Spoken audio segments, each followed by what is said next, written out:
तो मैं की कोई संख्या निश्चित रहती है, या तो जो मैं शरीर में से निकल के दूसरा शरीर ले रहे हैं, आपने ऐसा बोला, तो उसके जनसंख्या लिए शरीर पहले से तैयार रहता है? जनसंख्या कैसे बढ़ रही है ऐसा बोल रहे हैं? हाँ।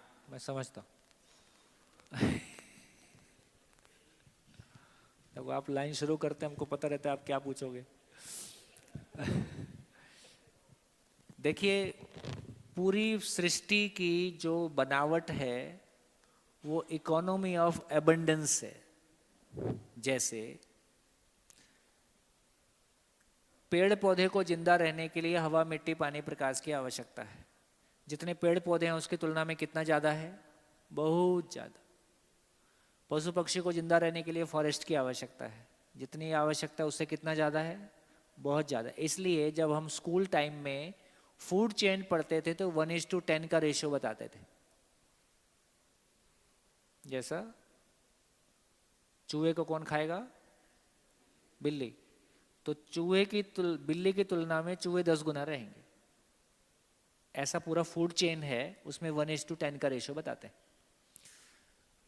तो इसका मतलब है जितने गर्भ उपलब्ध रहेंगे उसकी तुलना में जीवन कितने ज़्यादा उपलब्ध रहेंगे? Many many many times. अच्छी बात है कि हमारी आपकी जिम्मेदारी में नहीं है, इसलिए इधर कोई अव्यवस्था नहीं है। तो जीवन अनंत संख्या में रहेगा।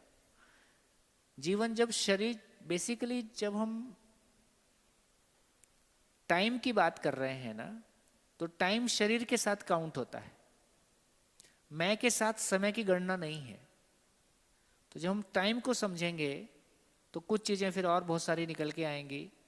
तो बेसिकली जैसे जैसे फुट अपने आप में रियलिटी है क्या? फुट और मीटर? फुट और मीटर अपने आप में रियलिटी नहीं है, रियलिटी को नापने का मेजरमेंट है। 1 2 3 4 क्या है? 1 2 3 4 रियलिटी है कि इमेजिनेशन है? 1 2 3 4 भी इमेजिनेशन है। रियलिटी को नापने के लिए 1 अपने आप में कोई रियलिटी नहीं है, तो अर्थमेटिक पूरा इमेजिनेशन है, वो रियलिटी नहीं है ना। इसलिए हमको बड़ा भारी कंफ्यूजन होता है कि जब वस्तुएं पूछे तो कितने वस्तुएं चाहिए, तो सीमित होता है। पैसा पूछे तो कितना पैसा चाहिए, वो असीमित होता है, क्योंकि पैसा अरिथमेटिक है, पैसा कल्पना है। जो भी रखो उसके आगे एक जीरो और डाल ही सकते हैं। तो यहां से समझ में आया कि अर्थमेटिक भी कल्पना है। ईस्ट वेस्ट नॉर्थ साउथ ये रियलिटी है कि कल्पना है? ये भी कल्पना है। और हम बोलते हैं universal truth, sun rises in the east. Sun rise करता है कि अर्थ राइज करती है?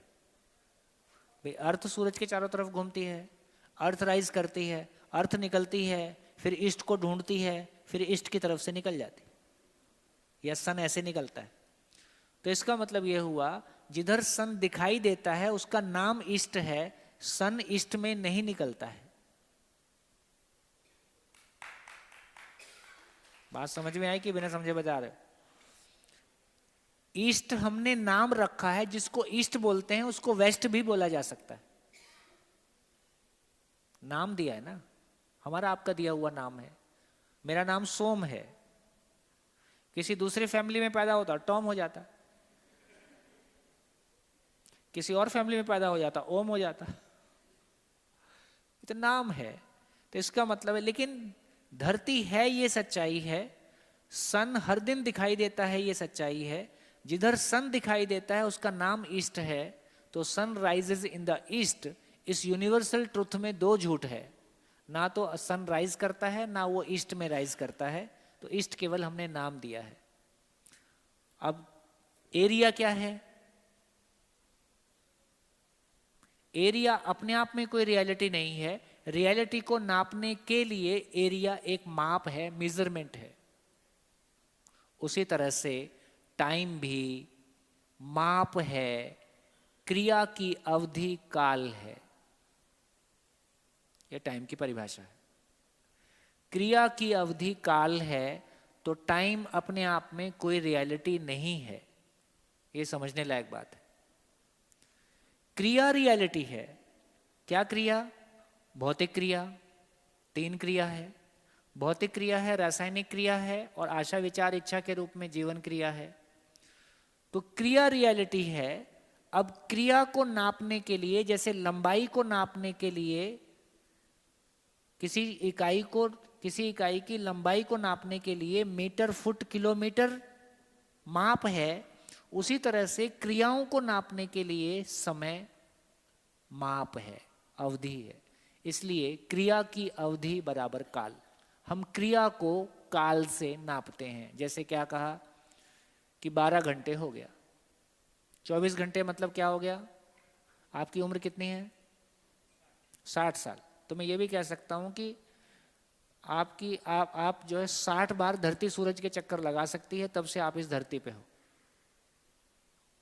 तो 60 बार धरती सूरज के चक्कर लगा चुकी है, धरती सूरज के चक्कर लगा चुकी है, ये कहने की बजाय मैं कहता हूं 60 साल है। तो काल अपने आप में कोई रियलिटी नहीं है, क्रिया रियलिटी है। मेरा शरीर रियलिटी है, मैं रियलिटी हूं, धरती रियलिटी है, पेड़ पौधे रियलिटी हैं, पशु पक्षी रियलिटी हैं, सूरज, धरती, चांद, सितारे रियलिटी हैं।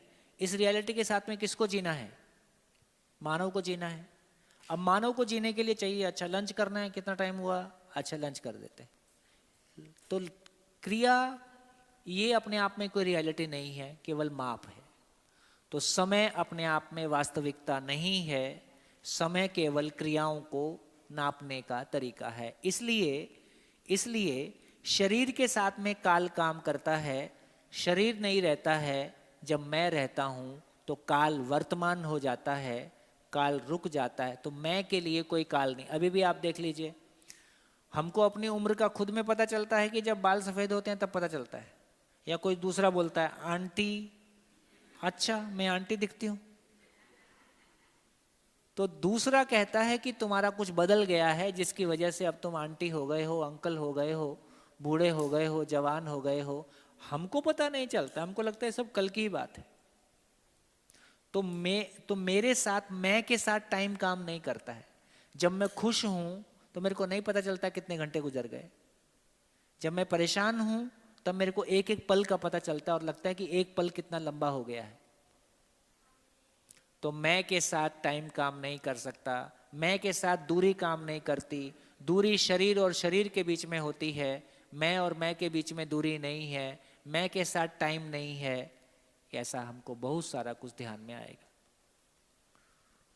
हाँ बेटा।